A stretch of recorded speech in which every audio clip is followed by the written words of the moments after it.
Pookode veterinary കോളേജിലെ വിദ്യാർത്ഥിയായിരുന്ന സിദ്ധാർത്ഥൻ മരിച്ചിട്ട് ഇന്നേക്ക് ഒരു വർഷം തികയുകയാണ്.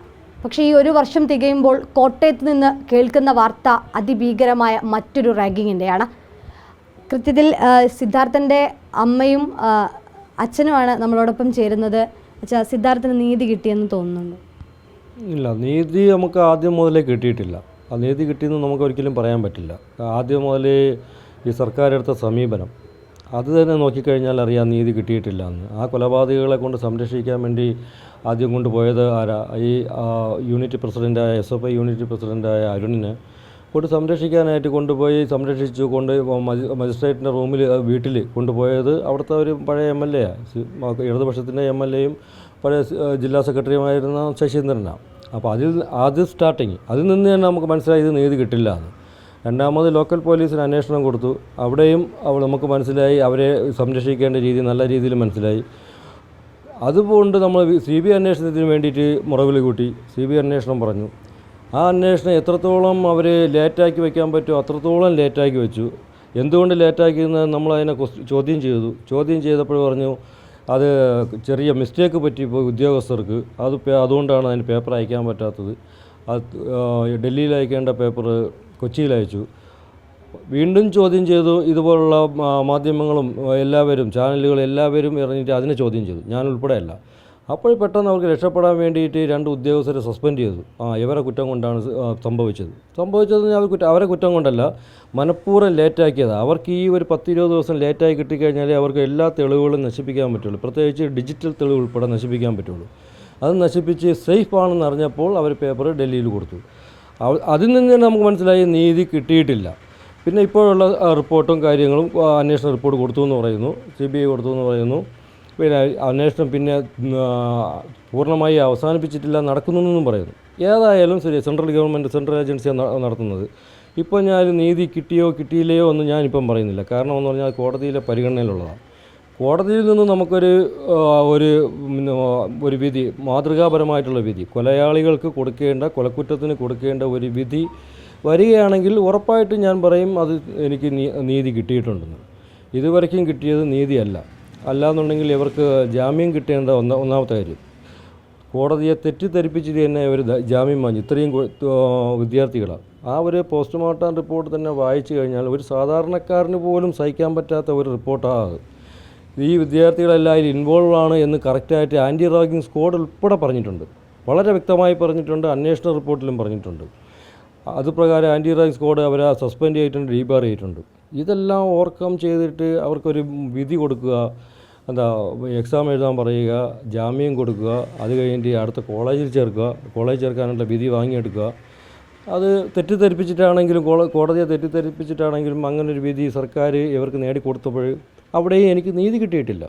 അത് ഉറപ്പായിട്ട് പറയാൻ നീതി കിട്ടിയിട്ടില്ല. പക്ഷേ അതിലും നമ്മൾ തോറ്റു കൊടുക്കാൻ തയ്യാറായിട്ടില്ല, തളർന്നിട്ടില്ല. ശരീരവും തളർന്നിട്ടില്ല, മനസ്സും തളർന്നില്ല. അത് നമ്മൾ അതുകൊണ്ട് അടുത്ത അതിന് അപ്പീലിന് പോയി സെഷൻ കോർട്ടിൽ നിന്ന് അതിന് ആ വിധിയെ ക്യാൻസൽ മരവിപ്പിക്കേണ്ട അടുത്ത വിധി എടുത്ത് സ്റ്റേ ചെയ്യേണ്ട.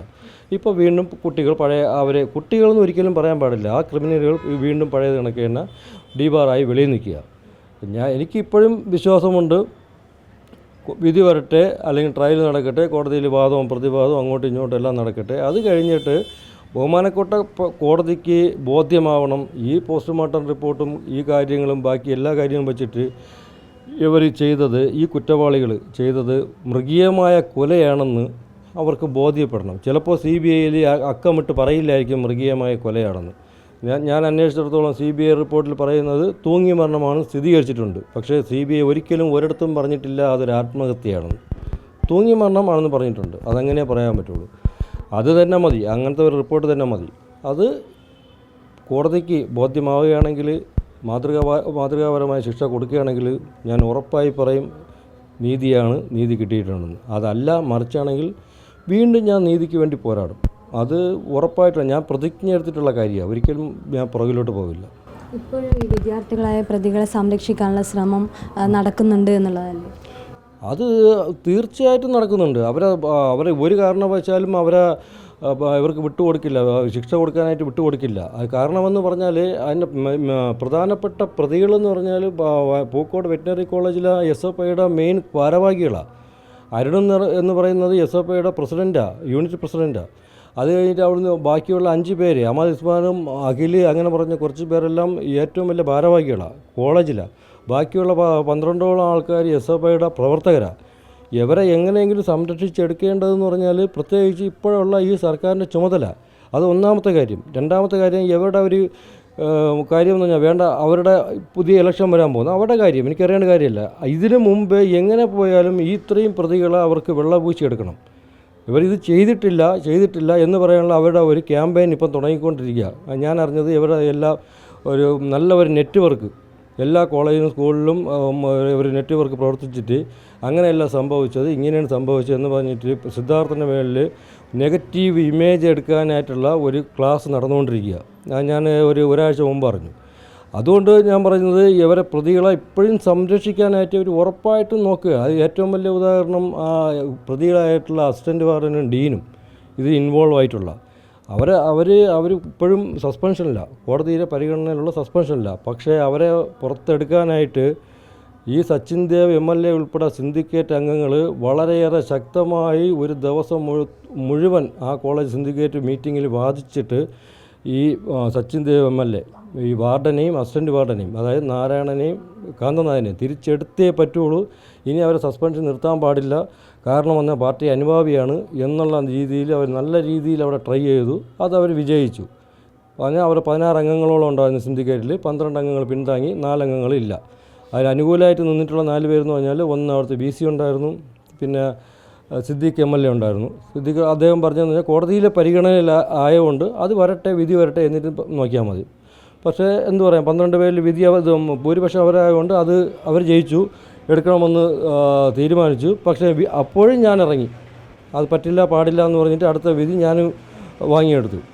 അപ്പോൾ ഞാൻ പറഞ്ഞത് ഇതാണ് ഒരു ഇരയുടെ ഗതികേട്. നമ്മൾ പറഞ്ഞു കേട്ടിട്ടേ ഉള്ളൂ, നീതിക്ക് വേണ്ടി കേഴുക എന്നൊക്കെ പറഞ്ഞു കേട്ടിട്ടേ ഉള്ളൂ. സാധാരണ പ്രതികളാണ് ഒരു കേസിൽ പെട്ട് കഴിഞ്ഞാൽ കോടതിയാണെങ്കിലും പോലീസ് സ്റ്റേഷനിൽ കയറി ഇറങ്ങുന്നത്. സാറേ എന്താ എന്നെ എങ്ങനെയും രക്ഷിക്കുമല്ലോ, കോടതിയിൽ എന്നെ എങ്ങനെയും രക്ഷിക്കുന്നത് പ്രതിക്കാണ്. പക്ഷേ ഇവിടെ നേരെ തിരിച്ച്, അത് അവർ അനുഭവത്തോടെ പോകുമ്പോഴേ അറിയാവും. ഇവിടെ പ്രതിക്ക് ഞാനൊരു പരാതി കൊടുത്തിട്ട് ഇതിൻ്റെ എല്ലാത്തിൻ്റെ പുറകെ ഞാൻ പോകേണ്ട ഗതി വന്നു. ഓരോ സമയത്തും അവർക്ക് വരുന്ന വിധി എന്ന് പറഞ്ഞാൽ അവർക്ക് ഏറ്റവും അനുകൂലമായിട്ടുള്ള കാര്യങ്ങളാണ്. പഠിക്കാൻ അനുവാദം കിട്ടുന്നു, ഇതിന് അനുവാദം കിട്ടുന്നു, ജാമ്യം കിട്ടുന്നു, ഇതിനെല്ലാം കിട്ടുന്നു. ഇതിൻ്റെ പുറകിൽ കൂടെ ഞാൻ പോകേണ്ട ഒരു ഗതികേടാണ്. അത് കൊടുക്കില്ല, അതെന്തിനു കൊടുത്തു, ഇത് കൊടുത്തുകൊണ്ട് ഞാൻ വീണ്ടും അപ്പീൽ കൊടുക്കണം. അതിനുണ്ടാകുന്ന സമയനഷ്ടം, അതിനുണ്ടാകുന്ന സാമ്പത്തിക നഷ്ടം, ഇതെല്ലാം ഞാൻ സഹിക്കണം. അതിനുള്ള ഏതൊക്കെ രീതിയിലും. പക്ഷേ അതുകൊണ്ട് അവർ വിചാരിച്ച് എന്നെ തളർത്താൻ പറ്റും, അല്ലെങ്കിൽ കുറേ നാളൊക്കെ അങ്ങ് പോകും, അത് കഴിഞ്ഞ് വിടും എന്ന് ഒരു വിചാരം അവർക്ക് വന്നുപോയി. ആ വിചാരം അവർക്ക് ശരിക്കും പറഞ്ഞാൽ തെറ്റാണ്. സച്ചിൻ ദേവ് MLA എന്തുകൊണ്ട് ഇത് ഉദ്ദേശിച്ച് എനിക്കറിയില്ല. അവനെ രക്ഷപ്പെടുത്തിയേ പറ്റുള്ളൂ എന്ന്. അതാണ് ഏറ്റവും വലിയ ഉദാഹരണം. ഇതൊക്കെ സോളിഡ് എവിഡൻസ് ആണ്, സോളിഡ് പ്രൂഫാണ് ഇവർക്ക് രക്ഷപ്പെടുത്താൻ വേണ്ടി നിന്നത്. അപ്പോൾ നമുക്കറിയാമെന്നുള്ള കാര്യം ഇത് മാത്രം. ഇൻഡയറക്റ്റായിട്ട് ഒരു പാർട്ടിയിലുള്ള തലപ്പത്തുള്ളവർ അപ്പോൾ എന്തുമാത്രം ഇതിനു വേണ്ടി സപ്പോർട്ട് ചെയ്യുന്നു എന്നുള്ളത് നമുക്ക് ഊഹിക്കാൻ മാത്രമേ ഉള്ളൂ. വളരെ ഇപ്പോഴും ഞാൻ 100% പറയുന്നു, ഈ പ്രതികളെ ഏതെങ്കിലും രീതിയിൽ അവർ രക്ഷപ്പെടുത്താൻ തന്നെ ഇപ്പോഴും നോക്കുന്നുള്ളൂ. ഞാൻ ഒരാൾ മാത്രം. അവർ 18 പേരുണ്ട്. പോരാത്തതിന് 18 പേരിൽ 18 പേരും CPM അനുഭാവികളാണ്. 18 പേരും ഈ കോളേജിൽ അവരെ ഭാരവാഹികളാണ്. 18 പേരുടെ കുടുംബങ്ങളും CPM പശ്ചാത്തലമാണ്. അപ്പോൾ ഇവരെ കൂടെ ഞാൻ ഒറ്റയ്ക്ക് നിന്നിട്ട് ഫൈറ്റ് ചെയ്യണം. അപ്പോൾ അവർ വിചാരിച്ച് ഞാൻ കുറച്ച് നാൾ തളർന്നിട്ടങ്ങ് പോകുന്നു. തളർന്നിട്ട് പോവില്ല, ഒരിക്കലും പോവില്ല. അത് മാത്രമല്ല, ഈ സിദ്ധാർത്ഥന് നീതി കിട്ടുമെന്നതിനൊപ്പം അന്ന് പറഞ്ഞൊരു കാര്യം, ഇനിയൊരു സിദ്ധാർത്ഥൻ ഉണ്ടാവാതിരിക്കാൻ കൂടിയാണ് ഈ പോരാട്ടം നിലനിന്നത്. പക്ഷേ കഴിഞ്ഞ ദിവസം കോട്ടയത്ത് നിന്ന് വന്ന വാർത്തയും കണ്ടിട്ടുണ്ടാവുമല്ലോ, അത്രയും ക്രൂരമായ രീതിയിലാണ് അവിടെയും റാഗിങ് നടക്കുന്നത്. അപ്പോൾ ഒരു നടപടിയും ഒരാളുടെ ഭാഗത്തുനിന്നും ഉണ്ടാവുന്നില്ല എന്നുള്ളതല്ലേ? അത് ശരിയല്ലേ. ഇപ്പോൾ 1 വർഷമായിട്ടുണ്ട്.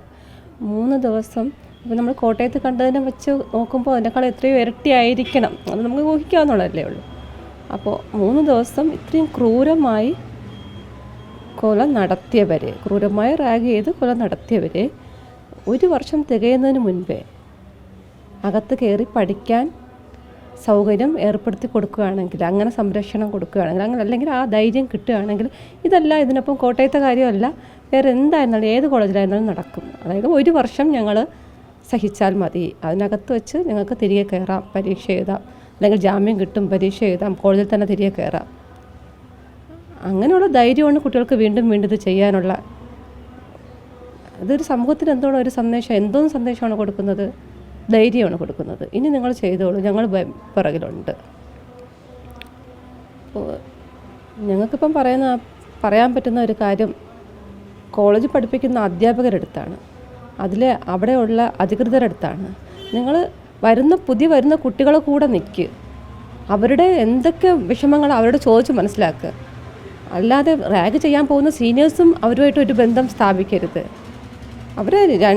ഇവർ തമ്മിലൊരു നല്ലൊരു ബന്ധമാണ്, ഈ സീനിയേഴ്സും അധ്യാപകരും തമ്മിൽ നല്ലൊരു ബന്ധമാണ്. കാരണം എന്ന് പറഞ്ഞാൽ ഇപ്പോൾ ഉള്ള മിക്കവാറും 90% കോളേജുകളിലും SFIയുടെ അല്ലെങ്കിൽ ആ പാർട്ടിയാണ് ഭരിക്കുന്നത്, യൂണിയൻ അതായിരിക്കും. അവരുടെ മാതൃപാർട്ടി എന്ന് പറയുമ്പോൾ അറിയാമല്ലോ. അപ്പോൾ അധികൃതർക്കൊരു സഹായം എന്ന് പറയുന്നത് ഈ കുട്ടികളാണ്. കുട്ടികൾക്കുള്ള സഹായം എന്ന് പറഞ്ഞാൽ കോളേജിൽ നിന്നുള്ള സഹായം, അത് എക്സാമിനുള്ള സഹായം. അപ്പോൾ ഇത് രണ്ടും കൂടെ ഒരു നല്ല ബോണ്ടിങ് നടക്കുകയാണ്. ഇപ്പോൾ ജൂനിയേഴ്സിന് ആരും ശ്രദ്ധിക്കില്ല. അവർക്ക് എന്തെങ്കിലും ബുദ്ധിമുട്ടുണ്ടെങ്കിൽ പറയാതിരിക്കാൻ, അല്ലെങ്കിൽ ഇപ്പോൾ കുഴപ്പമില്ല, ഇപ്പം അടുത്ത വർഷം ആകുമ്പോൾ ശരിയാവും എന്ന് പറഞ്ഞ് അവരെ ഒതുക്കാനുള്ള ഒരു ശ്രമമാണ്. കുട്ടികൾക്ക് പേടി പിന്നെ പറയാൻ. കയറുമ്പോൾ മുതൽ ജൂനിയേഴ്സിന് കുട്ടികൾക്ക് പേടിയാണ്. റാഗിങ് ആയിരുന്നാലും വേറെ എന്ത് ഇഷ്യൂ അവിടെ ഉണ്ടായിരുന്നാലും സീനിയേഴ്സിൻ്റെ അടുത്ത് പറയില്ല, പിന്നെ കോളേജിലുള്ള അധ്യാപകരുടെ അടുത്തും പറയാൻ ഇതാണ് അവർ മടിക്കുന്നത്. ഇതുണ്ടായിരിക്കുന്നുള്ളിടത്തും കാലം, ശിക്ഷയ്ക്ക് എന്തൊക്കെയാണോ ഇളവുകൾ ഉള്ളിടത്തും കാലം, പ്രതികൾക്ക് സംരക്ഷണം ഉള്ളിടത്തും കാലം ഇത് നടന്നുകൊണ്ടിരിക്കും. ഇതിപ്പോൾ ഞങ്ങളൊരു കുടുംബം, എല്ലാവരും അവരവരുടെ കുടുംബത്തിലൊന്നുണ്ടാകും, അല്ലെങ്കിൽ ഞങ്ങളുടെ അടുത്ത് ഇതുപോലെ ഒന്നും സംഭവിക്കാൻ താമസമില്ല എന്ന് വിചാരിച്ച് പൊരുതുക. അപ്പോൾ ഞങ്ങൾക്ക് ഇപ്പോൾ കുറേ ജനങ്ങൾ ഞങ്ങൾക്ക് സപ്പോർട്ടുണ്ട്, കുറേ അമ്മമാരല്ല കുറേ മാതാപിതാക്കൾ ഞങ്ങളുടെ കൂടെ നിൽക്കുന്നുണ്ട്. അപ്പോൾ ആരൊക്കെ നിന്നാലും ഇല്ലെങ്കിലും ഞങ്ങൾ ഇതിൻ്റെ പിറകിലാണ്. പിന്നീട് എപ്പോഴെങ്കിലും ഈ കോളേജുമായി ബന്ധപ്പെട്ടവരോ ആരെങ്കിലും നിങ്ങളുമായി കണക്ട് ചെയ്യപ്പെട്ടിരുന്നു? ഇല്ല, ഇതുവരെ ഇല്ല. കോടതിയിൽ നിന്ന് ഇനി വരുന്ന അന്തിമവിധി അത് അനുകൂലമാകുന്നുള്ള പ്രതീക്ഷയുണ്ട്? അനുകൂലമാകുന്നത് വരെ ഞങ്ങൾ പോരാടും. ഇപ്പോൾ ഞങ്ങളത് പ്രതീക്ഷിച്ചിരിക്കുന്നു. സിബിയുടെ കയ്യിലാണല്ലോ ബാക്കിയെല്ലാം, അത് നടന്നുകൊണ്ടിരിക്കുന്നതേ ഉള്ളൂ. അല്ലാതെ നമ്മുടെ സർക്കാരിൻ്റെ കയ്യിൽ നിന്ന് കിട്ടുമെന്ന് പ്രതീക്ഷിക്കണ്ട. അപ്പോൾ ഞങ്ങൾ കോടതി വിധി പോസിറ്റീവായിട്ട് തന്നെ എടുക്കുന്നു. മറ്റൊരു കാര്യം, നേരത്തെ ഈ ദേശീയ മനുഷ്യാവകാശ കമ്മീഷൻ അടക്കം ഈ ഒരു സാമ്പത്തിക സഹായം നൽകണമെന്ന് പറഞ്ഞിരുന്നല്ലോ, അപ്പോൾ അതിലെന്തെങ്കിലും തീരുമാനമായിട്ടുണ്ടായിരുന്നു? ഇല്ല, അതിൽ ദേശീയ മനുഷ്യാവകാശ കമ്മീഷൻ്റെ റിപ്പോർട്ട് നമ്മുടെ കൈ കിട്ടിയിട്ടില്ല. പക്ഷേ പത്രത്തിൽ നിന്ന് ഒരു ദിവസം ന്യൂസിൽ ഇങ്ങനെ ഉണ്ടായിരുന്നു, എന്തോ സാമ്പത്തിക സഹായം കൊടുക്കണം എന്നുള്ള കാര്യം ഉണ്ടായിരുന്നു. അതിനുശേഷം ഞാൻ അറിഞ്ഞ കാര്യമെന്ന് പറഞ്ഞാൽ അതിൽ സർക്കാർ തന്നെ ഇടംകോലിട്ടിട്ട് സർക്കാർ തന്നെ പറഞ്ഞു, ഈ CBI അന്വേഷണം പുരോഗമിക്കുന്നുണ്ട്, അല്ലെ അന്വേഷണം കോടതിയിലെ പരിഗണനയിലായതുകൊണ്ട് അവർക്ക് യാതൊരുവിധ സഹായങ്ങളോ ഒന്നും ചെയ്യാൻ പാടില്ല എന്ന് സർക്കാർ ഒരു തീരുമാനം എടുത്തു എന്ന് പറഞ്ഞു. പക്ഷേ രേഖാമൂലം നമുക്കതിൻ്റെ ഇത് കിട്ടിയിട്ടില്ല, ഒന്നും കിട്ടിയിട്ടില്ല. പക്ഷേ ഈ പറയുന്നത് ഏകദേശം 99% ശരിയാണ്. അവർ ഒരിങ്ങനെ ഒരു വിധി പറഞ്ഞായിരുന്നു, എത്രയാണ് എമൗണ്ട്, ആ കാര്യങ്ങളൊന്നും പറഞ്ഞില്ല. നമ്മളതിൻ്റെ പുറകെ പോകുന്നില്ല ആവശ്യമില്ലാത്തതുകൊണ്ട്. പക്ഷേ ഉടൻ തന്നെ സർക്കാർ ഇങ്ങനെ ഒരു തീരുമാനം എടുത്തു, അത് കൊടുക്കാൻ പാടില്ല. എന്തുകൊണ്ട് പാടില്ലാത്തതെന്നുള്ളതെന്ന് പറഞ്ഞാൽ അത് വളരെ സ്പഷ്ടമാണ്. അങ്ങനെ കൊടുത്തു കഴിഞ്ഞാൽ ചെയ്തത് ഞങ്ങളുടെ സ്റ്റുഡൻസ് യൂണിയനാണ് എന്ന് അവർക്ക് തുറന്ന് സമ്മതിക്കേണ്ടി വരും. അതുകൊണ്ട് തന്നെയാണ് അവർ ഇടങ്കോലിട്ടത്.